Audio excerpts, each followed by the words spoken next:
Ja, naslov predavanja sem dala zelo po domače, tehničen naslov Nunske šole na Loškem gradu. Zato, ker se bomo omejili na 60, ne bomo pogledali celega šolstva, ampak se bomo omejili na 60 let, ko so uršulinske šole delovale na tem gradu in na tiste šole, ki so bile tukaj. Pa bi tako za začetek, da bomo imeli malo predstave, kje se je kaj dogajalo, razen tiste gospe, ki ste tu sem hodile, ki že vse veste, zagotovo več kot jaz, da bomo pogledali, kje so te šole dejansko bile, kako je stavba zgleda, ker ne vem, če vsi vemo, kje so določene šole imele svojo lokacijo. Tukaj je, ta fotografija je nastala leta 1982, ob eni obletnici prihoda uršulink v Škofjo Loko in so takrat je bila narejena.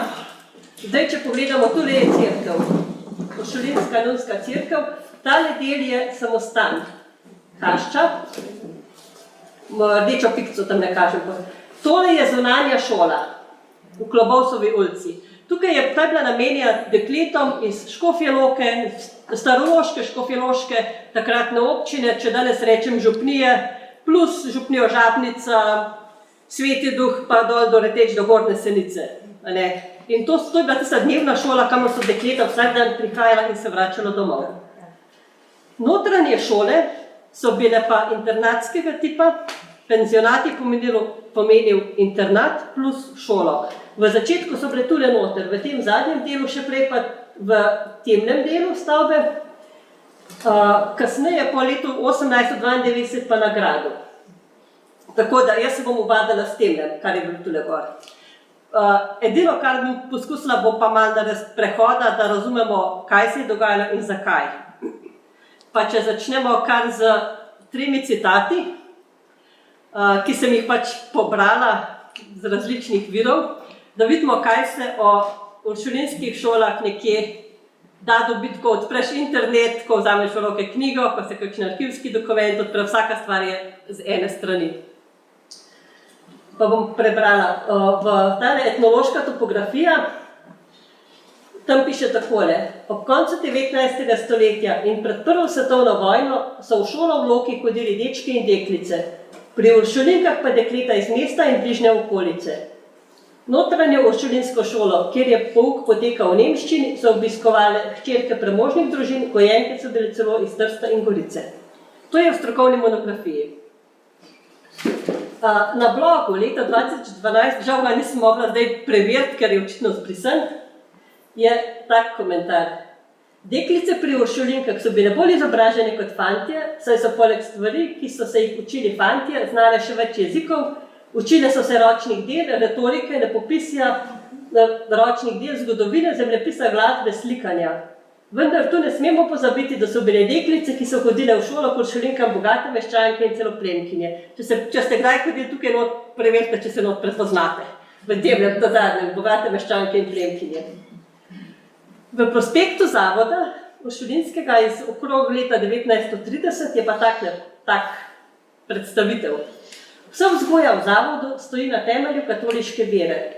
Po navodilih najboljših vzgojoslovnih učiteljev in pisateljev skrbi zavod pri svojih gojenkah za enakomerno razvijanje vseh dušnih in telesnih moči, držeč se gesla zdrava duša v zdravem telesu. Za zdravje se stori v zavodu veliko. Gojenke imajo tečno in obilno hrano in zadosti gibanja. Trije zelo različni pogledi iz 3 različnih časov. Eno iz časa, ko je bilo to predstavitev za, bom rekla, interno, tisto reklamno, če hočete, ker je prospekt. Drugo je strokovni pogled, ki je nastal 1984. In tretjo je to, kar se napiše na blog. Tole dobite. Potem so pa še variante vseh možnih. Te sem samo tako za začetek vzela. Pa preden se lotimo notranjih šol, mogoče malo razporeda. Tole je na spletni uršulinski strani, če bo koga zanimalo, pa če bo kdo rabil, da malo vidi, kako to zgleda. Uršulinske šole so se delile na notranje in zunanje. Sem že povedala, kje je kjera bila. Zunanje šole so bile dol v Klobovsovi ulici, notranje spodaj. Tukaj je razvoj šol. Zunanje šole so bile ves čas v slovenščini. Notranje so bile v nemščini. Zaradi tega, ker so bile dejansko gojenke iz, bom rekla, enega konkretnega dela Evrope. Namreč vedeti moramo, da 1782-83 je šol malo, poleg tega pa je tudi prometna infrastruktura slaba. Uradniki, kakršnikoli učitelji, železničarji, vse možni, kar se pa morajo seliti. Dobiš službo na enem delu Avstro-Ogrske, da čez nekaj let pošljejo dekletom drugam. Konkretno to pomeni, da vzameš, ne moreš se voziti z avto, ker ga nimaš, avtobusa ni, železniška proga je tu najtrst, recimo, malo kasneje tudi. To pomeni, da pač tam, kamor greš, vzameš se s sabo, s družino vred. Celiš se lahko na par let. Ali pa, če hoče, da so otroci in kamor se preseliš, imaš možnost otroka šolati, ali ga pa nimaš. Ker lahko je šola, lahko je pa tudi ne. To je realno, za dekliške še bolj kot za fantovske. In druga možnost, ali vzameš celo družino s sabo, ali so pa otroci v zavodu. V internatu, kjer pa imajo možnost šolanja, pač grejo domov za počitnice, za Božič, za Veliko noč, pa za čez poletje. Včasih pa za tiste krajše počitnice niti niso hodili. Tiste, ki so bile recimo z Romunije, dekleta, ki so bile z Romunije, so šle domov samo za ta velike počitnice, za 2 meseca, drugače so bila pa ves čas. Pač, v enem tednu si v taki situaciji prišel komaj domov pa nazaj. Tukaj je razvoj šol. Ko so uršulinke leta 1782 prišle v Škofjo Loko, so zamenjale klarise. Prva uršulinska skupnost je bila zelo zanimiva, 3 uršulinke pa, mislim, da 13 klaris, ki jih je Jožef II. Razpustil, pa so pač prosili, če lahko prestopijo, to je bila legalna možnost, prestopijo k uršulinkam. So še enkrat imele 1 leto redovne formacije, istočasno so pa že učile. Uršulinke so odprle šolo, slovensko 3-razredno in 1 leto kasneje notranjo šolo v nemškem jeziku. Ampak ta notranja šola je bila zelo omejena, to je bilo recimo 20 deklet noter v internatu. Šola se potem razvija, dobiva tudi različna imena in to je tukaj do 1857 imamo mi vedno dnevno šolo. Tiste dekleta, ki so delala vsak dan in so bila starost recimo 6 do 12 let, to je bila šolska obveznost. Tukaj noter imamo potem nedeljsko šolo 1857, ki je samo zunanja in je za dekleta, ki niso obiskovala redne šole. Šolanje je bil tukaj še vedno luksus. Takrat ta dekleta so hodila v nedeljah popoldne za 2 uri, uradno je bilo to nadaljevanje redne šole, ampak potem, ko bomo pogledali na statistiki, boste videli, da je bilo teh deklet ogromno, ki so se pač takrat imela možnost naučiti brati, pisati, nekaj računanja, pa nekaj verouka. In tukaj je potem ponavljalna šola. Ampak to so zunanje šole, notranja šola se širi. 3-razredna, 4, 5, 6. To ni pomenilo paralelk. 3-razredna šola je pomenilo preprosto, da so vsi otroci od 6. do 12. leta bili v 3 učilnicah. Po hribih so bile 1-razrednice, 2-razrednice, kar je pomenilo, da je en učitelj imel vse otroke od 9. do 12. leta dopoldne in od 6. do 9. popoldne. Koliko se v takem času naučiš, je zahtevno, sploh če ima isti učitelj. 2-razrednica je bila že boljša, ker si imel pouk dopoldne in popoldne, ampak še vedno samo 3 razrede v kombinaciji. 1., 2., 3. skupaj, pa 4., 5., 6. skupaj. To je bila pač. Tako da vsak razred, ki je bil večrazredna šola, je pomenil, da mora biti več prostorov, več učilnic, več učiteljev in boljša možnost izobraževanja za dekleta. Ali pa za fante, tukaj ni bilo v našem primeru za dekleta, drugače tudi za fante. Tukaj smo mi pri letu 1889-90. Smo še vedno dol spodaj, pod gradom v samostanu. Še en pokazatelj, statistika. Tole ni cela, sem drugače celo narejena, ampak je samo tako. Če pogledamo zunanjo šolo, tukaj se število niti ne spreminja tako zelo. Tam 20, 30, 40 plus minus. Malo na od 1850 do 1899. Če pogledamo notranjo šolo, ljudsko šolo, imamo 1850 do 1869 oziroma 70, tam 30 do 60, potem pa tukaj noter poskoči. Pa kar naenkrat do 104 in smo potem pridemo do 150. A veste, kaj to pomeni? To pomeni, da je bilo treba v iste prostore z istimi učitelji spraviti toliko več deklet, ker so bili tukaj v internatu. Ne samo, da rabiš več učilnic, rabiš tudi več postelj, pa prostore za postelj. Pa več miz. In to je bilo, tukaj je bila situacija potem kar zelo težka. Kasneje se bomo tudi še malo dotaknili nazaj. Prej sem omenila nedeljsko šolo, tukaj deklet ni hodilo 1856 v redno šolo. Stare so bile tudi od 12 do tudi čez 20 let, ki so se še učile pisati. Tele številke, ta prvi razredi so bili opismenjevani, ta zadnji bil pa tisti ponavljalni, ko so dejansko nadgrajevali znanje. Tukaj se potem številka hitro spušča, dokler je ukinjena šola in jo nadomesti ponavljalna, ki pa je bila namenjena dekletom starih 12 do 14 let. Taka je struktura šolstva. Tukaj imamo, potem je pa še gorska šola, oziroma šola za oddaljene enkrat na teden, za tiste, ki so imeli uradno 5 km ali več. Če si predstavljate iz Planice, pa za vseh teh poljanskih hribov, ne moreš poslati 6-letnega otroka v šolo. Za vsak dan. To ni realno.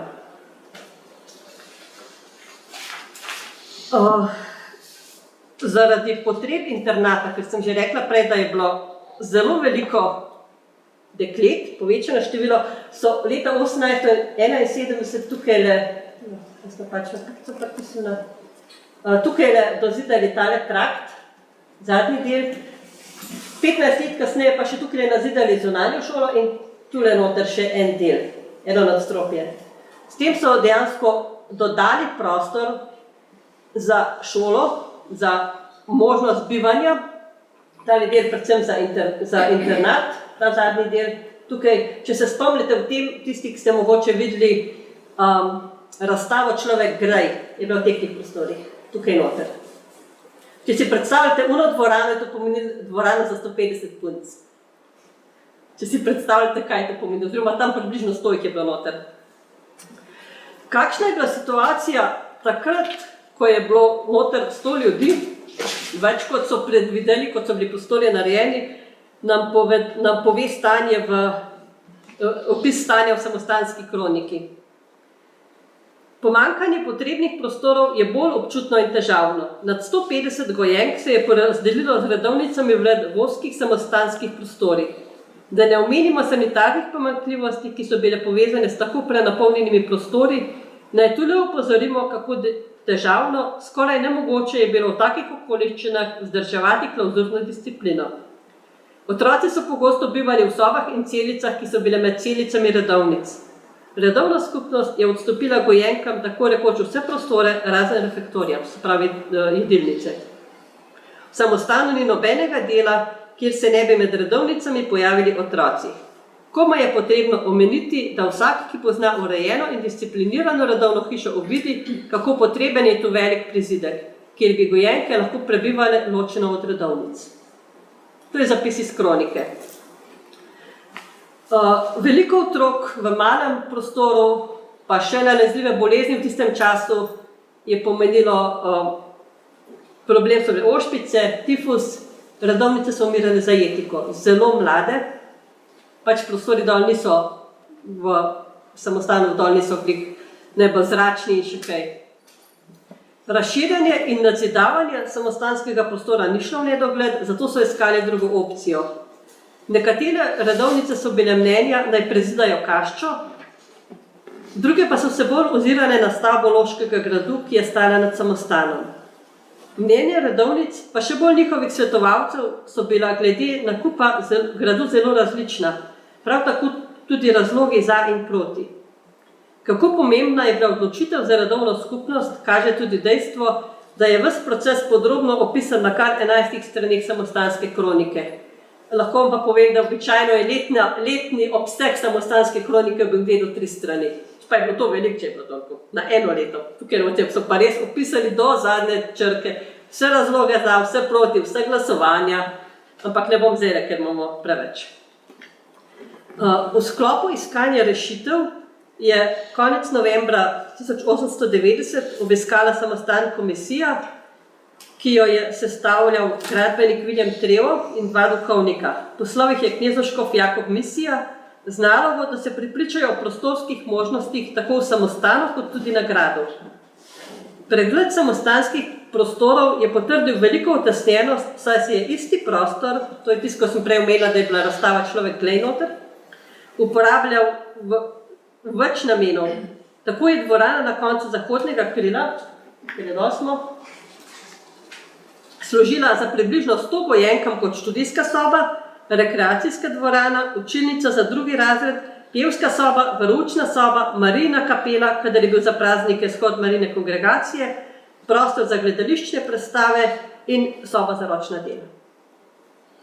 Prav tako so bile nekatere spalnice čez dan tudi učilnice, ali pa je bila učilnica hkrati tudi študijska soba in soba za sprostitev in prireditve. To pa je pomenilo vsak dan parkrat prilagajanje prostora s pogostim premeščanjem pohištva. Tako je knezoškof Misija dal dovoljenje za nakup gradu z vrtom in že začel pogovore z lastnikom gradu glede nakupnih pogojev. Grad je bil v lasti družine Baumgartner, v najemu pa sta ga imela okrajno sodišče in davčna uprava v Škofji Loki. Najemna pogodba je bila sklenjena do konca leta 1891.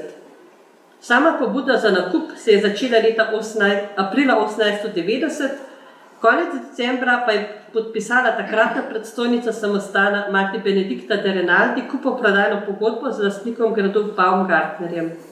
Kupnina je znašala 10.000 goldinarjev in je bila plačana 31. decembra 1890. Vrt je takoj prešel v last in posest samostana, medtem ko je davčna uprava ostala še do konca leta 1891 in bila to leto najemnik samostana. Uršulinke pa niso mogli takoj začeti z adaptacijo v gradu, so pa začeli izgradnjo stopnišča do samostana, od samostana do oziroma zunanje šole do gradu in povezali samostanski zid z grajskim. Niso pa še nikjer prebili vhoda v grad. Povezavo so odprli šele po 31. decembru 1891, ko so se uradi izselili iz gradu. Če pogledamo tole sliko, tole je en akvarel, ga imamo mi v Ljubljani v samostanu, na karton narejen, kapela. Tukaj noter so bila stranišča, tale del, kjer je tam zdaj razstavna dvorana, je bila pa štala, hlev. Pa tukaj je bil še en hlev, pa takrat je bil tole futerturm za krmo in tam noter je bil svinjak in glavni stolp tukaj v sredini, ki so ga pa potem spravili na dno.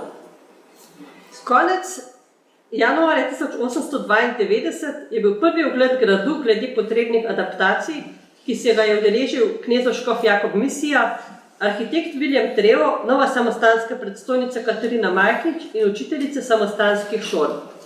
Po ogledu je potekalo mnogo pogovorov, da so uskladili potrebne adaptacije za preureditev gradu v moderen šolski in vzgojni zavod. Delo je prevzela Kranjska stavbna družba. Takole sta pa dva taka zelo preprosta narisa, kako je takrat izgledalo. Tu imamo tudi v Ljubljani, pa ne bom se razlagala. Tukaj v glavnem so sobe, tukaj imate hlev, kapelo, futerturm, svinjak, tukaj je bil vrt, zelenjavni vrt, ena mečkena kuhinca, drugače pa sobe, pa še tlele ena kuhinca, pri stopnicah, ne vem kaj je zdaj tam. Pa tukaj je v prvem nadstropju ena kuhinja, pa še ena kuhinja tukaj je, v sredini tu stolp in tukaj je ječe, drugače pa sobe. Tako so 25. maja 1892 z dovoljenjem občinskega urada v Škofji Loki začeli z rušenjem dvoriščnega stolpa. 70 kaznjencev iz Ljubljane in za to delo potrebovalo 6 mesecev. Sledila je pozidava 2-3 metre širokih hodnikov na dvoriščni strani na severnem in zahodnem traktu. Se pravi, potem na hodniku, ki smo ga mi zdaj noter prišli, so ga dozidali, mogoče ste kdaj opazili, da so slepa okna noter v steni. Malo na nelogičnem prostoru so okna. To je zato, ker je bil to zunanji zid. In je bilo dejansko takrat dozidano, da drugi pa tale del, ko imate vpravo noter. To je bilo dozidano. Na mestu hleva je bila med kapelo in okroglim stolpom, ki so bile nekoč grajske ječe, zgrajena dvorana, ki je bila v letih 1906 in 1908 dvignjena za eno nadstropje za spalnico Gojenk. Leta 1892 so bili obnovljeni in opremljeni šolski prostori in konec novembra 1892 je 29 Gojenk prvič prespalo v gradu. 1892 in 1993 je bila obnovljena grajska kapela, takrat je bila v zelo nezavidljivem stanju, ker so sokoli gnezdili noter, ko so jo dobili. Leto kasneje pa še okrogli stolp, ta bivši Aresturm, zdaj imate kakšne pogostitve noter. Preden bi pa začela s šolami kot takimi, bi se pa ustavila samo ob 5 ljudeh, ki so imeli tukaj kar pomembno vlogo, malo za prehod, da ne bo samo statistika. Prva tukaj je Benedikta Renaldi, takratna predstojnica, ki je podpisala kupoprodajno pogodbo, rojena 1807. Njen oče je bil višji uradnik v pristanišču na reki, v šolo je dal pa tukaj v Škofjo Loko. Ker pač moramo vedeti, da tisti čas je bila opcija za internat ali pri Uršulinkah v Škofji Loki, ali pri Benediktinkah v Trstu, ali pri Uršulinkah v Gorici, ali pri Uršulinkah v Ljubljani, potem je pa še Škofja Loka pa Gradsko Celovec. Tako da izbire je bilo zelo veliko. Pač nekam je pač dal punco, če je bil on bolj kot ne na terenu. Pri 22 letih je vstopila v samostan in sprva delovala kot učiteljica tujih jezikov, zlasti italijanščine in francoščine. Ona je namreč poleg slovenščine in nemščine znala tudi italijansko, ker je bila stranka. Kar je bilo zelo dragoceno, ker takrat niso imeli redovnice, ki bi znala italijansko. S svojim nastopom, ki je bil hkrati resen in tudi prikupen, je narodila na Gojenke, za katere je bila odgovorna velik vpliv. Pri 55 letih je bila izvoljen za predstojnico in to so bili časi, ko so bili za hišo zahtevni, ker je bilo skozi več Gojenk, to smo pri letu 1862, če se spomnite, takrat zelo naraste število učenk, Gojenk, gradne so, istočasno je pa veliko bolezni in smrti med redovnicami. Tako da je nesorazmerje, deklet je veliko, vedno več, potrebe po učiteljicah vedno več, učiteljic pa vedno manj. Tako da je bilo, in tako je bilo tukaj vprašanje, ali se bo kupoval grad ali ne, je bilo eno od vprašanj tudi to, ja, če bo več deklet, kdo bo pa učil. Nas je skozi manj, več prostora pomeni več deklet. Tako da to je bil eden od razlogov, eden od pomislekov. Zraven je istočasno kot Benedikta de Renaldi je deloval monsignor Matija Jeriha kot spiritualec, se pravi duhovnik, ki je bil odgovoren za redovnice tukaj. On je bil tukaj od 1864 do 1894 in je bil tisti, ki je kot zelo dober pedagog dejansko povzročil tak narastek Gojenk, s tem, ker je, ker je v šolo, ki je bila že takrat 5 razredna, je dodal še tako imenovani ponavljalni razred, kar je pomenilo pripravo na učiteljski poklic. Ker do 1870-72, ko je bil šolski zakon, tretji šolski zakon, tako imenovan, dekleta niso mogla se pripravljati na učiteljski poklic v redni šoli. To je bilo normalka, bila rezervirana za fante. Edina možnost je bila privat se naučiti ali pa v enem samostanu. In tukaj noter so potem, in ko je on ponavljalni razred odprl, spodbudil, je to pomenilo tudi več predmetov, ki so pomenila, da so dekletom omogočila, da so lahko potem naredila izpit za učiteljice in s tem tudi kasneje ali učile privat, ali bile vzgojiteljice v družinah, ali pa guvernante. Ali pa so imele to kot dodatno izobrazbo za svoje otroke.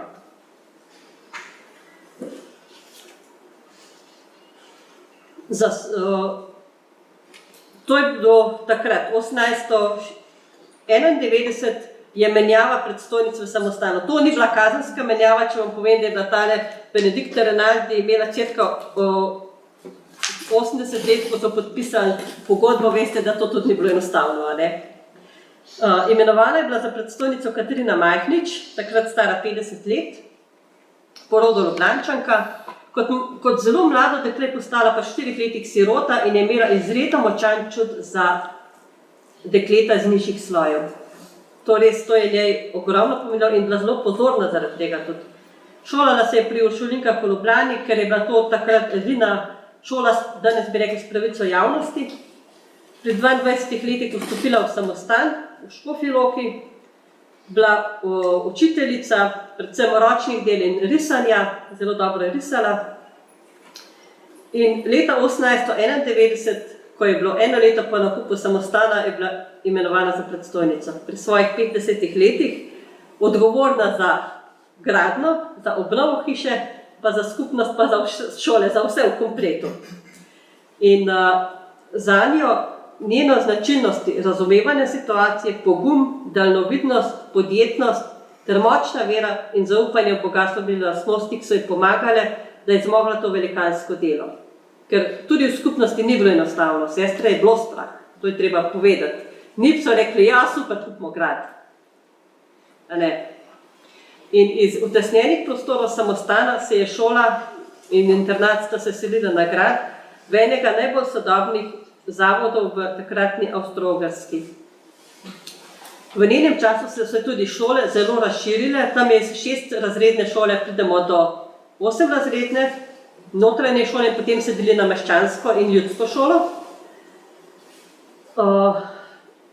In zelo je, njej je vzgoja ogromno pomenila. Zelo je spodbujala tudi izobraževanje učiteljic, skrbela za pedagoške revije, za to, da so imela dekleta knjižnico, kvalitetno knjižnico, in da so imele učiteljice zelo veliko pedagoške literature.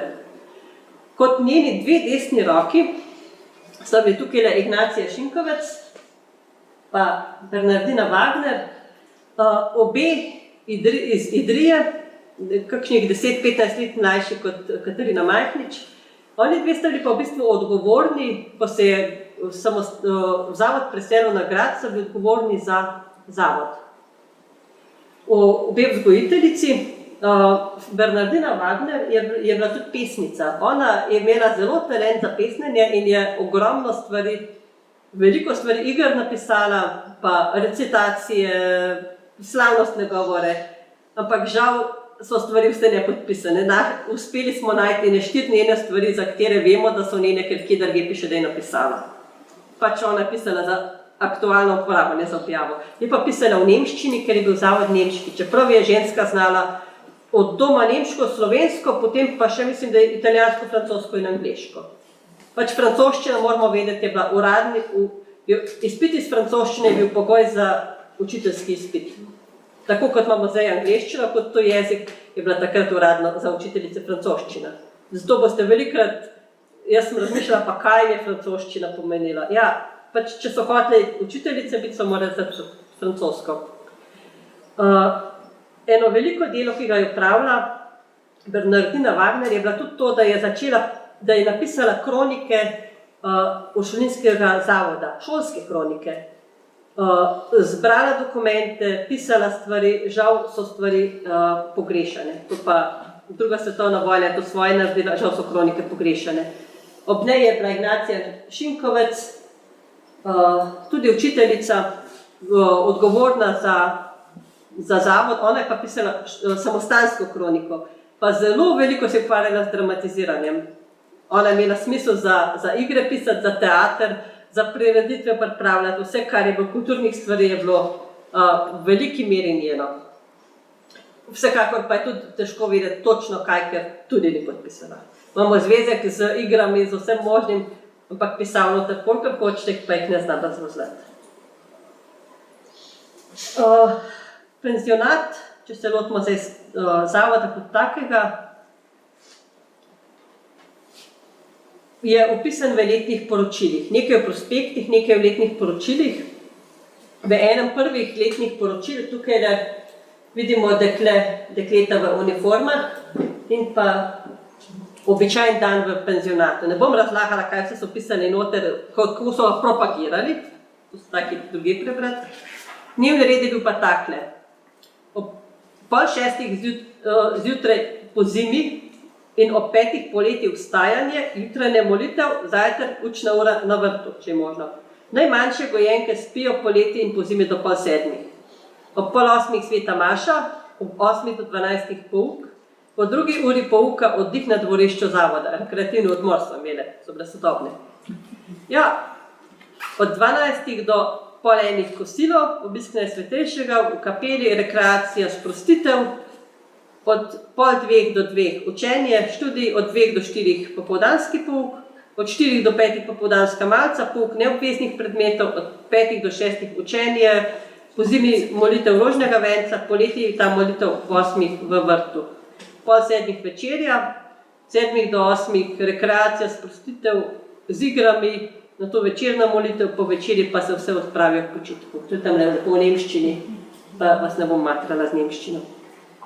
Dekleta v zavodu so bile glede na svoje starost razdeljene v 3 skupine, tako imenovane divizije, to nima nič zvezi z vojsko, ker niso divizije, ampak so vzgojne skupine.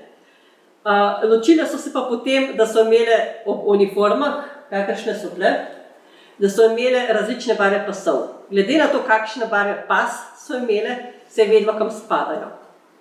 Če pogledate v kapeli na Angela Varuha nad vrati v kapelo, ki ima 2 gojenki, pri sebi se lepo vidi, da se lepo pri eni barva pa so vidi. Tako da vemo, da se ve, kam je pasala, ampak jaz ne vem, kako. Poleg tistih gojenk, ki so bivale v zavodu, pa so notranjo šolo obiskovali tudi tako imenovane eksternistinje, domačinke iz Loke, ki so ali bile Ločanke, ali so starši se priselili v Loko, ali so pa pri komu od sorodnikov bivale. Ali pa pri kakšnih dijaških gospodinjah. Tam v Karlovcu so bilo par družin, ki so pač imele punce na stanovanju, pa verjetno tudi fanče, ampak ene druge. Posamezni oddelki gojenk so imeli ločeno pouk v lepem vedenju, večje gojenke tudi pedagoške nazore, načela. Bogata penzionatska knjižnica pa je nudila gojenkam ob nedeljah in praznikih zabavno in koristno branje v vseh jezikih, ki so bili v uporabi v zavodu. To je en citat, ki je iz poročila. Mogoče ta podatek ni zanemarljiv, čeprav se nam mogoče hecno sliši, če vam povem, da je bila 1890 leta takale struktura deklet, to je iz uradnega poročila, kaj so dekleta govorila kot jezik. Samo nemško je govorilo 11 gojenk, samo slovensko 56, samo italijansko 30, samo hrvaško 8, samo francosko 1, nemško in slovensko 32, nemško in italijansko 6, nemško in mađarsko 1, slovensko in italijansko 3, hrvaško in italijansko 2, italijansko in francosko 1, nemško, slovensko in italijansko 1 in nemško, slovensko in francosko 1. Zdaj si pa predstavljate, da se morajo te dekleta med sabo zmeniti. Kaj je to pomenilo prvih par mesecev, sploh za tiste, ki so znali samo svoj materni jezik in nič drugega. To je moralo biti zelo zabavno. Pa če si predstavljate, je to 150 deklet na kupu. Ja, pač taka je bila situacija. No? Če pogledamo na tole strukturo, še z vidika rojstnih krajev, pokrajinstev, smo pa po deželah takole. Največjih je bilo z Kranjske, to pomeni, Kranjska je pomenila Gorenjsko, Dolenjsko in Notranjsko. Potem so Primorje, to je od Gorice pa dol tudi Istra, tukaj v tole tudi Kisternad je ta Istra, ampak potem so bile, nekaj je bilo z Hrvaške, par Slavonk, potem imate pa še z Koroške, Štajerske, nižja Avstrija v glavnem pomenilo Dunaj. Ampak, veste, ta dekleta ima slovenske imena pa priimke, ker so bili očitno starši, uradniki, vojaki, trgovci, karkoli že, v glavnem ljudstvo, ki se je selilo. In so bili na Dunaju. Gornja Avstrija pomeni Linz. Potem imate Tros, pa Češko in tako naprej, ne bom se ga razlagala. Zanimivo je ta Galicija, tukaj je dol od spodaj. Imamo 2 dekleti, 1914-15, pa 16-17, kakšna je ideja, kaj je bilo to? Bravo, begunke. Begunke v času prve svetovne vojne so bili begunci iz Galicije, tudi tukaj in dekleta so bila vključena v zavod, v izobraževanje. Druga stvar pa, ki bi jo tukaj ob vseh teh deželah, sploh tam, kjer je 111, želela poudariti, je tukaj govorimo o rojstnih deželah deklet. Starši, ki so se veliko selili, so lahko imeli 4-5 deklet, ali pa 5 otrok, bom rekla, pa bi vsak rojen v drugem kraju. Ali pa tudi v drugi deželi. Tale, ko imamo tule Egipt, ker je en Egipt, kam se zrešil? Tamle dol spodnje imamo Egipt, tisto je samo ena deklica. Ampak ko sem gledala, so bile dejansko 3 rodne sestre iz te družine, ker imajo isti priimek. Ena je rojena v Trstu, ena je rojena v Egiptu, v enem port, ne vem kaj že, in ena je rojena še nekje druge v Italiji. Glede na to, da je bil to Trst, domnevam, da je bil oče ali nekaj v zvezi s pomorstvom ali pa s trgovstvom. In družina se je selila. Da so otroci imeli približno normalno izobraževanje, so pač morali biti v zavodu. To ni bilo stvar luksusa, to je bilo v takem primeru stvar nujnosti.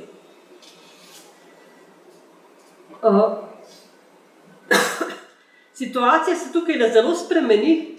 Tukaj vidimo, da je situacija do leta 1917 na diapozitivu po deželah, to je iz letnih poročil. Zelo se spremeni po koncu prve svetovne vojne, ko je velika večina deklet iz Slovenije, redko katera je iz Avstrije, Italije, Hrvaške, s tem, da Italija so v glavnem dekleta, ki so bila takoj za japonsko mejo, ki so bili dejansko Slovenke, takoj čez mejo.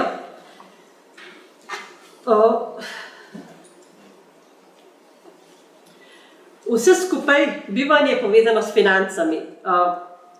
Običajno se šteje, da so nunske šole bile drage. Pa rečejo vsi, ja, drago šolnino so imeli. Če pogledamo, kaj se je dejansko plačevalo se je bivanje. Če vi 10 mesecev nekje bivate, to kar pomeni en konkreten strošek. Zdaj, žal imamo za različna leta različne sisteme stroškovnih, nimamo vse iste podatke. Imamo pa za leto 1906 napisano, kaj približno se je plačevalo, ker imamo in koliko so bili dohodki in koliko so bili stroški. To je edino leto, ko imamo pokrito celo. Takole je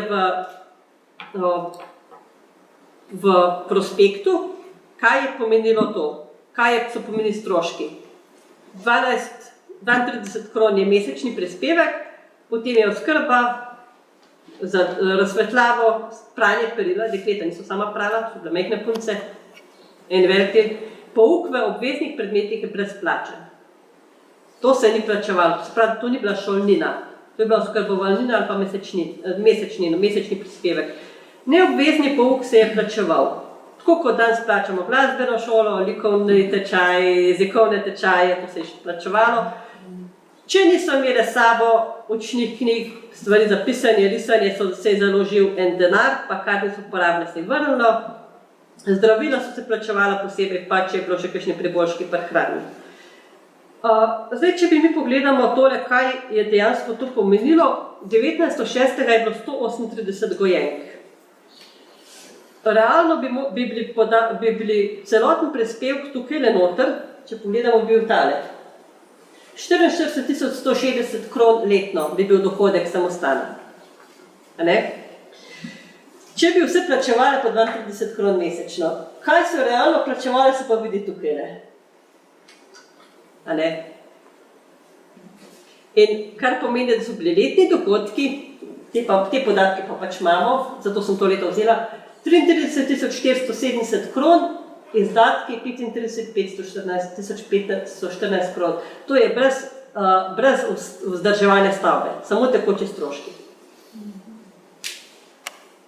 Razlika med dejansko vsoto, ki so dobili, pa tisto, ki jo mi dobimo, če mi pogledamo prospekt, je 10.690 kron ali pa 1/4 vsote dejansko. Ta del, to razliko je dejansko kriv samostan, kot bi rekla miloščino. Mi imamo znotraj redovnih stvari našega tudi finančnega plana en del, ki se mu reče, da je en del dohodka, ki gre za miloščino. To bojo naše ekonome tam od zadaj pepel vedle, se pa s financami ukvarjamo. To je lahko na različne načine, ali se denar da za določen namen, določen projekt, ali pa je, ne vem, znižana šolnina, znižana najemnina. To je dar za tiste, ki potrebujejo. Zdaj, a sem prav povedala, Marija? No, ki ima tam od zadaj. Sem jo pozabila prej po poti vprašati, kako je to izgledalo. Zdaj, to je veljalo za dekleta, ki so bila tukaj, ki so tukaj bivala. Kaj je to pomenilo za dekleta, ki so hodile na notranje šole, pa so bile Ločanke, vidimo pa tukaj, ne? Cena penzionata, to je pa, pardon, oprostite, tukaj je število gojenk, cena penzionata, koliko jih je plačevalo glede na to, kaj je bilo. Vsako leto je tudi gratis, na račun samostana se šolala, glede na socialni status družine. Tukaj imate pa vi tako imenovane zunanje oziroma eksterne, tiste, ki so prihajale vsak dan v šolo. Te pa niso plačevale skoraj povalnino, ampak so dejansko plačevale šolnino, prispevek za šolanje. V glavnem učiteljiščnice, na učiteljišču in na meščanski šoli, to je bilo pa 20 dinarjev. Če pogledate primerjavo 500 ali pa 20, kaj je to pomenilo za domačinke biti tukaj na notranji šoli, pa še od teh, jih nekaj je plačevalo delno, nekaj so bile pa tudi brezplačne. Tako, ker učiteljišče je bil luksus in tukaj so imeli prednost, to je vedno bilo vezano tudi na bivanje v internatu, čeprav vem, tukaj bom gospe učiteljice vprašala, če to drži, mislim, da drži. V Loki je bila ta izjema, da so dali dekletom možnost prihajati od doma, kar pomeni, da je imela Loka nadpovprečno število učiteljic, pa nadpovprečno izobražene učiteljice, ali pa izobražene ženske. Tukaj smo zdaj mi potem pri šolah od 1890 naprej. Šole se razvijajo, ključne prelome tukaj 1900, ko se dekliška šola 8-razredna razdeli na 5+3, notranja. Zunanja imamo tukaj 5-razredno dekliško. S tem, da so dekleta, pač 5 razred pomeni si 5. razred delo 3 leta lahko. Ker je pač prvi oddelek, pa drugi oddelek, nižji pa višji oddelek, če si bil na zunanji šoli. Bil je pa možen prehod iz zunanje šole na notranjo. Ko si imel 5 razredov ljudske narejene, si lahko šel ali 6 pa 7 še tam delati, ali si šel pa na notranjo meščansko. To je bila ena redkih možnosti, da so bile obe varianti, drugače je bilo samo ali. Ali je bila cela ljudska, ali je bila pa ljudska pa meščanska. Zelo pa ni eno mesto imelo obeh variant. Ne bom vsega razlagala, kaj je bilo. Konec pouka je pa tam 31.41, ko so bile šole ukinjene, to je bil napad na takrat je druga svetovna vojna, konc pouka na vseh šolah. To je bilo tik pred veliko nočjo, so punce šle na počitnice. Pa so samo še prišle po svoje stvari spakirati in takoj domov. Prej, ko sem rekla meščanska šola, ta ljudska šola je bila 8-razredna tukaj in je, v bistvu so jo dekleta, ki so obiskovala, so bila tudi domačinke. V 80-90 letih dobimo skozi več domačink tukaj noter. 19. stoletja, ker se nivo šol dviga. Še več jih je pa potem, ko gremo mi na delitev šol na meščansko pa na ljudsko. Zanimivo je mogoče tudi to, ali pa bolj poznano, da so tudi nekateri starši, ki so bili od drugod, pa so imeli sorodnike tukaj, dali dekleta v Škofjo Loko, pa so hodili na šolo. In tak primer je družina Molinarov. Tele dol so na Mestnem trgu, na Peklu. Tukaj sta bila ena skrstnik, pa Molinarov pa žena sta bila brez otrok. Brat od Janeza Krstnika je bil v Bujah pri Vidmu, imel 2 hčeri in sina, so se otroci preselili sem v Škofjo Loko, hodili tukaj v šole in potem tudi je Angelo Molinaro tudi tukaj prevzel za očetom, ki je imel trgovino pa stavbeni bil. On je tukaj, so v bistvu tudi starši ali pri sorodnikom dali otroka, tudi otrok lahko hodil v šolo. Meščanska šola, da znanje nemščine ni bilo samo umevno, je bil tamle na tele strani, imamo mi tamle noter nemški tečaj. Nimamo ga, ne, na tele. Leta 1911 so imele uršulinke nemški tečaj za dekleta, ki so hodile na notranjo ljudsko šolo, pa so jo končala, pa niso znala nemško. Se pravi, da niso mogla iti na meščansko šolo, ki je bila pa v nemščini, ampak so imela potem posebej eno leto so se učila intenzivno nemščino. Zanimivo je, vse piše, da so bile skranjske, kar pomeni, da so bile Slovenke in noben ni bila nemščina materinščina. Pač v šoli niso to osvojile, da bi lahko šle naprej. Eno leto so pauzirale, se naučile nemško, potem šle pa na meščansko naprej. Takole, meščanska šola je pomenila majhno večjo usposobljenost.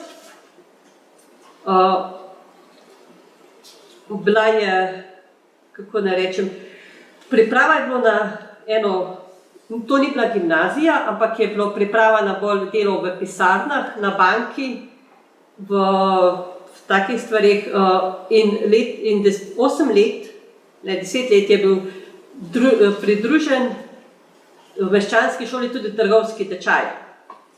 Namreč kot integratno šole in ta tečaj je imel tak predmetnik verouk, trgovsko računanje, enostavno in dvostavno knjigovodstvo, trgovska korespondenca v nemškem in slovenskem jeziku, trgovsko, menjalniško, trgovska geografija, kaligrafija, nemška in slovenska stenografija in strojepisje.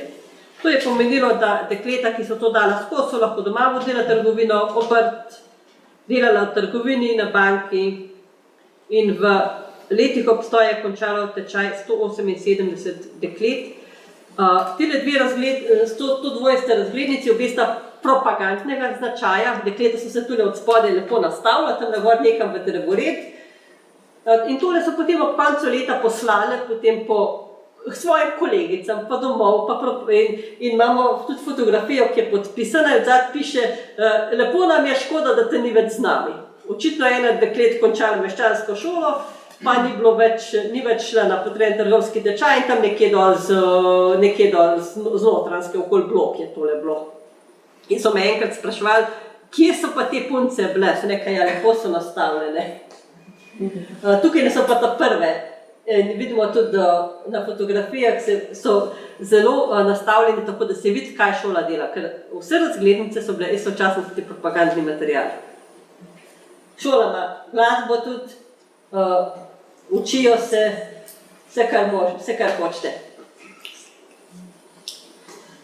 Poleg meščanske šole, oziroma kot zaključek meščanske šole, so bili tako imeli prosti tečaji. Zato, ker so bile dekleta stara 14 let, šole prosta, šole obveznosti, prosta, je bilo pa vprašanje, kaj potem, kakšno specifično znanje nekdo ima. In tukaj so pa lahko, če so želela, to je bilo neobvezno, nadaljevali izobraževanje še eno leto, in sicer je bil ta program zelo prilagojen dekletom, pa zelo posamezno in zelo, tako bom rekla, zelo individualiziran. V poročilu iz leta 1903-4 je zapisano, da so se dekleta lahko učila nemščino in so bila glede na znanje vključena v ustrezne razrede osnovne oziroma meščanske šole. Učila so se lahko šivanje na belo tkanino, strojnega šivanja, krojenja, vezenja, kuhanja, klekljanja, strojepisja, stenografije, slikanja, italijanščine, francoščine, angleščine in glasbe. 5 izmed njih je imelo program pripravnice za učiteljice, takrat še ni bilo učiteljišča tukaj. Ena se je pripravljala na izpit za vrtnarico, za delo v vrtcu. 2 dekleti spričevali za poučevanje na italijanskih šolah, sta se pripravili za izpit iz nemščine. To se pravi vse, kar je možno. Zelo individualizirano glede na potrebe deklet. Zdaj, programi prostega tečaja so se zelo spreminjali iz leta v leto, tudi glede na razvoj zavoda, ko je bil potem trgovski tečaj, seveda ta prosti tečaj ni imel več stenografije, pa strojepisje, pa takih stvari, ki si jih imel noter v trgovskem tečaju. ko je bilo učiteljišče, ni bilo več privat priprave na učiteljski izpit. Tako je bilo pa to zelo individualizirano od leta do leta. Tukaj imamo mi prvi leta 1914 je bil, tukaj 13-14 je bil na mesto prostega tečaja gospodinski tečaj, tam okoli 1930 je bilo to šivanje, tole je francoščina, lahko Wagner, zadnjič je prej ena gospa omenila, tole je to, ta dama. Tole pa, da ne bi mislili, to slučajno kuharski tečaj, tečaj nemščine. Ja. Od leta 1928 naprej je bil tečaj učenja praktičnih stvari v nemščini. To pomeni, da dekleta karkoli so delala, se je bilo treba pogovoriti o nemščini. Veste, kaj pomeni vse glagole, podaj, prinesi, odnesi, vse posodo, vse karkoli, pa vse na vrtu, vse bo treba v nemščini povedati, pa vse orodja in vse glagole, takrat ne bo zvežbaš. Zelo po domače povedano. Šolska slovnica je šolska slovnica, ko moraš povedati nekaj, lahko tudi zmrzneš, ne? Praktično učenje jezika. Pa že tam. Zdaj smo pa pri učiteljišču. Pa en zabaven tekst imamo tam nekaj. Začetek učiteljišča v samostanu je bil povezan z potrebo po izobraževanju redovnih učiteljic. Ker dekleta niso mogla obiskovati državne normalke, ki bi jih usposabljali za pedagoški poklic, so redovnice same organizirale prilagojeno varianto pedagoškega tečaja, kjer je na dekliški šoli poučeval duhovnik katehet, prej sem ga omenila, Matija Jeriha je bil tukaj zelo, zelo uspešen in so izpit opravljali v navzočnosti škofijskega nadzornika. Pač duhovnik je prišel, hospitiral, pogledal, če je v redu. To je šlo do leta 1870, ko je bil pa šolski zakon, ki je pa odprl učiteljišča za dekleta, istočasno pa ukazal, da morajo vse dekleta delati na državnem oziroma državno priznanem učiteljišču izpit. In tukaj se je začela pa težava. Samostanska kronika z leta 1872, to se pravi iz tega leta, kot so ta dva lista gor, takole pravi. Do sedaj so vse redovne kandidatinje opravile izpite v samostanu samem. V ta namen smo povabili višjega šolskega nadzornika, ki je bil vedno duhovnik, nazadnji kanonik dr. Janc. Zaradi novega državnega zakona iz leta 1870 pa je morala vse učiteljske kandidatinje izprašati cesarsko kraljeva izpitna komisija za splošne in ljudske in meščanske šole. Torej, pot v Ljubljano ni bilo samo vprašanje poti, vse je bila na trati železnica. Do trate so redno hodili peš, to ni bil noben problem, so imeli kondicijo. Problem ima nekaj drugega. V Šulinkah smo imeli papeško klauzuro, zato imamo okoli samostana tukaj obzidje. Ne zaradi tega, da gojenke ne bi ven pobegale. Ampak to je pomenilo živeti v majhni odmaknjenosti od sveta. In za iti ven iz klauzure je bilo pač potrebno dovoljenje. Do leta 1900 je ta dovoljenje dal škof. Ko pa smo se 1900 povezali v Rimsko unijo, je pa to šlo na eno inštanco više. Tukaj nam sicer nekaj, kasneje sem se prej zmotila za letenco, ne moramo vzeti. Imamo 1905 in tale Abba je škof Anton Bonaventura Jeglič. Tale Beatissime Pater je pa kdo? Je pa papež. V Rimu je pa potrebno napisati prošnjo za dovoljenje, da smejo redovne novinke iti v Ljubljano na izpit. A si predstavljate to? Pač predstojnica hišna je morala dati prošnjo na škofa, škof je poslal v Rim in potem se je zgodilo to, kar se je zgodilo, lahko zgodilo to, kar se je tle noter zgodilo. In potem si pač iz Rima prišel odgovor na škofijo, pa je škof poslal nazaj. To je bila klasika, pa pač pošta je božba, kot je italijanska, predstavljam si.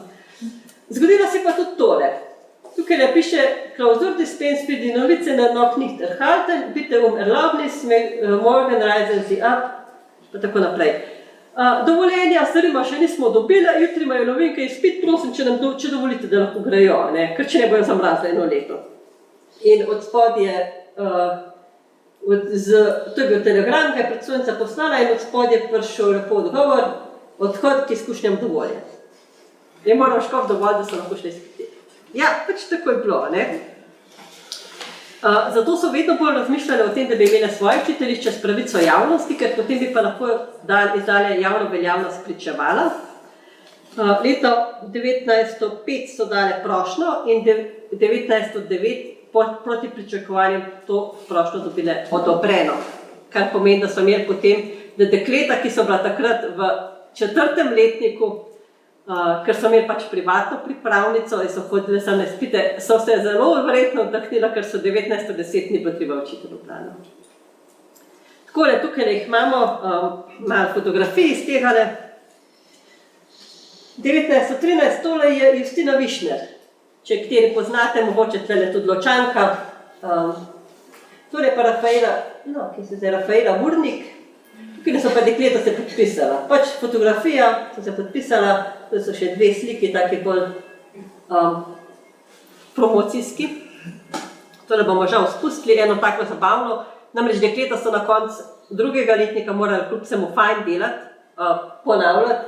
In ena od deklet, ker jim je bilo očitno nekaj zadost, je potem napisala, kako je to izgledalo kot bitka med Združenimi državami učečih, pa imate tukaj not predmetniki in neizprostno gorovje, vse predmete, to je bilo namreč učitelji, in potem Republiko poslušajočih z zabitim gorovjem, in vmes je učilno gorovje, ki je prehod samo konferenca, spalnica, vrt, sufliranje, samopomoč, maturantinje in tako naprej. In je opisala zelo zabavno, kako so imele en kurnik, eno sobco, kamor so se hodile po noč učiti in ker so jih nune odkrile, so opisali, da bojo kurnik razstrelile, se pravi, da se ne smejo več tega hoditi učiti, ker noč je za spanje. Ja, ne bom tega brala, ker slišim, da je ura bije 8, konc debate. Sam tole pa bom. Telefonski brzijavna sporočila, kurnik, to se pravi, bila nekje na sobca. Vojaško poveljstvo Republike poslušajočih sporoča, Trnavo kurnikom razstrelili, ker je našim nasprotnikom že preveč znana. Nune so jih najdle.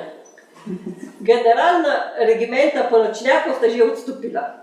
Sufliranje 28. junija. Gospodična Lucija Marinko prejme brzojavnim potom odlikovanje, ker je 10 mesecev vestno opravlja službo še petavke. Šola se ni spremenila. Dnevne vesti.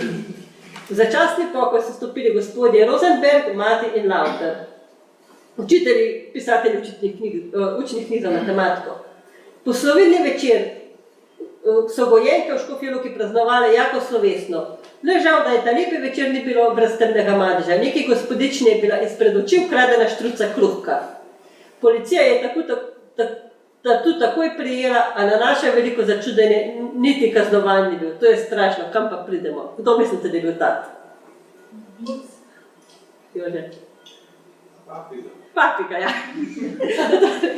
Papiga je bil. Izgubljeno in najdeno. Nekdo je izgubil veselje do zgodovine med predzadnjo in zadnjo konferenco. Kdo ga najde, da ga vrne proti nagradi. Našlo se je več štiric, dan bi do cveki. Najbrž je, ki je izgubila kakšna učiteljica iz kataloga. Tako si lahko predstavljate, da je moralo biti tole res malo naporno, da so se dekleta sproščale na tak način. Pač ena od učiteljiščnic je to pisala in pa precej teksta pa ne bom brala. Če se spomnimo vzgojnega koncepta, poudarek je bil na celostni vzgoj človeka. Telo, duša, duh. Za telo so imeli rekreativni odmor, imeli so telovadnico s telovadnim orodjem, marsičem, jaz sem prej brala, ampak vam raj ne povem, kakšno se orodje, ker niti ne vem, zakaj sem porabila. Pač žal ne znam. Po zimi so se sankale, tole ni bila nastavljena fotografija, so res treščile s sankami tam na gor, desno zgoraj. Dnevni izleti, tedenski, dnevno v Gorne pod Lipe, tedensko, mesečno, kam dlje. Med letom je bil to Osovnik, Pevno, Crngrob, Lubnik, tukaj vsi ti hribi gor. Kakšni daljši bil pa Svetjošt, pa Šmaretna gora, ampak to je pomenilo tako, iz gradu na trato peš, na vlak do Kranja z vlakom, potem pa peš naprej in ponovno v obratni smeri za domov. tako da so lahko porabile energijo. Sestavni del telovadbe šolske pa so bile tudi športne igre, košarka, odbojka, telovadne vaje tudi na orodju, rajalne igre in podobno. Če pogledamo tukaj pod razvoj duša, razvoj talentov. Poleg rednega pouka so imeli možnost, da so se učile tuje jezike, glasbo, petje, inštrumente, ročna dela različna, slikanje, risanje, to je bila dodatna ponudba. Prej smo videli, da je bila plačljiva. Vse to so pa zelo praktično spravili skozi na praznovanjih. Ker takrat so si lahko ob tistih rednih, resnih praznovanjih, v državnih, cerkvenih praznikih, je bilo kakšno miklavževanje, pustovanje, lahko pomenilo tudi velik šov. V enem od letu so si omislili en dan prej, ko so ravno prišle iz počitnic, da bi imeli pustni večer in so se odločili, da bo vsaka nekaj povedala o svojem jeziku. Če si predstavljate prej, kakšni jeziki so bili, potem si predstavljate, kaj je bilo to. Nekaj zabavnega v svojem jeziku povedala, vmes so pa punce igrale na inštrumente. In da je bila zabava popolna, so na koncu lepo še zaigrale burko, urbane zrebence. Očitno so imeli nekaj naučenega. Takrat so pa govorile, recitirale v 8 različnih jezikih. Nemškem, slovenskem, italijanskem, furlanskem, romunskem, mađarskem, francoskem in angleškem. To so bile materinščine deklic. Tistega letnika, to je bilo leta 1907. Furlanke so bile te Molinarove, to lahko povem. Ker so bile edine furlanke, ki so bile v Loki v šoli.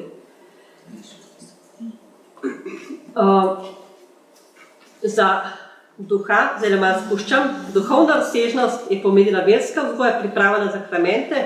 Tukaj imamo pa molitvenik iz leta 1836, ki so ga uporabljali v šoli, ne v šoli, v zavodu.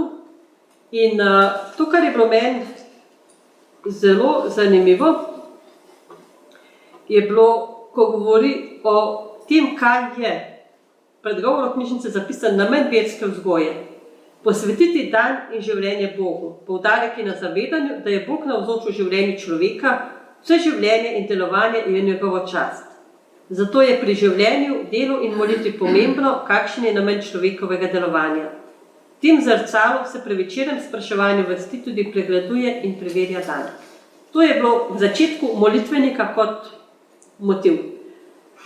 Verska vzgoja na svoj način pokaže kapela. Tole je situacija leta 1800, sicer malo kasnejša, ampak stanje 1892. V sredini imamo oltar, še iz frajzičkih časov, oziroma prej.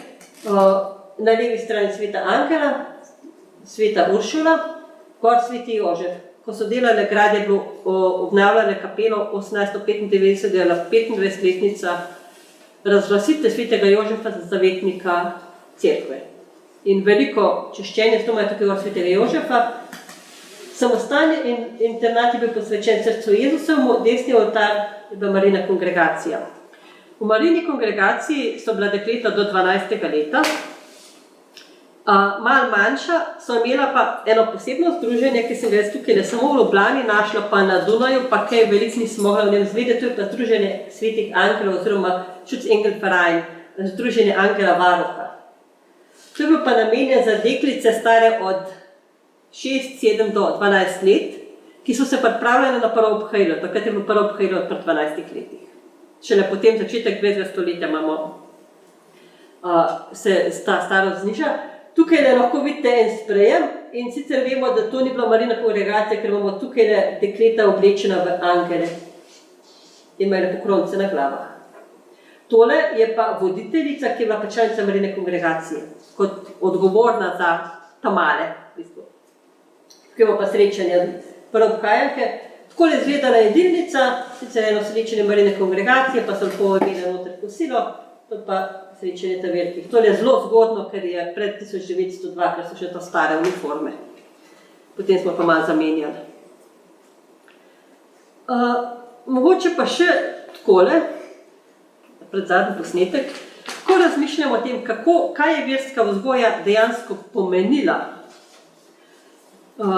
Sem jaz razmišljala, ko sem si ogledovala kapelo, kako so recimo didaktično opremile kapelo. Tale oprema kapele, fresk, ki je zdaj poslikava, je tak unikum, jaz še nisem videla, ko sem gledala kapele v šolinskih zavodov na fotografijah, iz tega časa nisem videla nekjer take poslikave kapele. Posod ima Sveto Angelo, pa Sveto Uršulo, mogoče še Marijo. Tam se pa vse neha. Tukaj noter, če si predstavljate, kipi so bili še vedno ta prejšnji, tole je bilo narejeno 1915. leta. Kakšno je sporočilo kapele? Oltarna slika je ostala ta prejšnja, ko imamo tu mi sporočilo, je zavedanje, da je Bog dejaven pa navzoč v vsakdanjem življenju človeka na zelo otipljiv način. V sredini je Angel Mihael, ki imamo na stropu, okrog njega kreposti. Bog, ki je izvir moči, krepost v latinščini virtus pomeni moč, notranjo moč, ne naše prizadevanje, ampak notranjo moč. In Bog, ki je izvir kreposti, izvir moči za življenje. Ta Bog se skloni človeku. Angel Gabriel, o znanenju Mariji, ga povabi, ga izzove in mu zaupa življenjsko poslanstvo. Nekaj, kar zaznamuje njegovo življenje. Tudi mi nismo prazni prišli na svet, imamo popotnico. Ta Bog ni sam tam na začetku, pa potem pusti človeka, ampak imamo tukaj le Tobija. Tobija, Angela Rafaela s Tobitom. Bog, Rafael pomeni Bog ozdravlja, Bog je zdravilo. Bog, ki ozdravlja človeka, ki ga spremlja na poti življenja. To so vzgojenke videli, ko so prišli noter. Ko so šli ven, kaj so videli? Angela varuha, na dohodnem vratu, tlele v zadnji je Roka in dve gojenki. Zelo konkretno, da je Bog tisti, ki jih spremlja v vsakdanjem življenju. To je pomenilo veliko gotovost za ta dekleta, ki so mogoče videla starše 2 meseca na leto. To je bila še tista situacija. Tudi če smo zdaj sredi prve svetovne vojne, ampak še vedno so dekleta iz cele Avstro-Ogrske. Prej smo videli ono razpredelnico, kje je vse to. To je pomenilo gotovost, da niso same in da je Bog tisti, ki vodi njihovo življenje, ki jih ne pusti na cedilu, tako kot ni tamle Rafael pustil Tobija in ki jih vodi v tistem vsakdanjem življenju, tudi v Loki. Tako, če smo začeli s citatom, pa bomo z enim še končali, ker sem že precej predolga, pa ga bom kar prebrala. Sem ga pa našla na Wikipediji, na Wikinavetu, pa mi je bil strašno simpatičen in sem rekla, moramo s tem nehati. Pregovor pravi, da je zgodovina učiteljica življenja. Glede na dogajanje v svetu moramo priznati, da smo ljudje včeraj in danes tukaj slabi učenci. Najbolj zaradi tega, ker iz zgodovine prenašamo samo podatke, jih spravljamo v svojih arhivih in v svojem spominu. Ne prenašamo pa doživeti ljudi, njihovih upanj in strahov, njihovih želja in hrepenenj. Zato zgodovina vse preveč ostaja prenos podatkov, ne pa srečanje z življenjem z ljudmi. Zaradi tega smo tolikokrat tako slabi učenci. Prišel sem do prepričanja, da zgodovina ne pripada tistemu, ki jo preiskuje, ki brska po arhivih in odkriva sledi časa. Ta človek zgolj stoji pred darom, ki so ga preden položili drugi ljudje nekega drugega časa. Zgodovina pripada tistemu, ki jo je ustvarjal in ne tistemu, ki jo preiskuje, kakor življenje pripada tistemu, ki ga živi in ne tistemu, ki ga morda opazuje od zunaj. Nihče ne more imeti oblasti nad njim. Tisti, ki je zgodovino živel, ni nikoli dal avtorskih pravic nad svojim življenjem in svojim časom komu drugemu. Zato moramo pred zgodovino vedno stati z velikim spoštovanjem. V njej so namreč ljudje in dogodki, ki so jih ustvarjali. Mi pa smemo vanjo gledati in skozi to zrenje preizkušati razumeti svoj čas, kot oblikovati njihovega. Na nek način moramo biti podobni restauratorjem, ki dvignejo prah in umaznijo z neke podobe, nikakor pa jim ne pride na misel, da bi jo popravljali po svojem okusu ali okusu časa.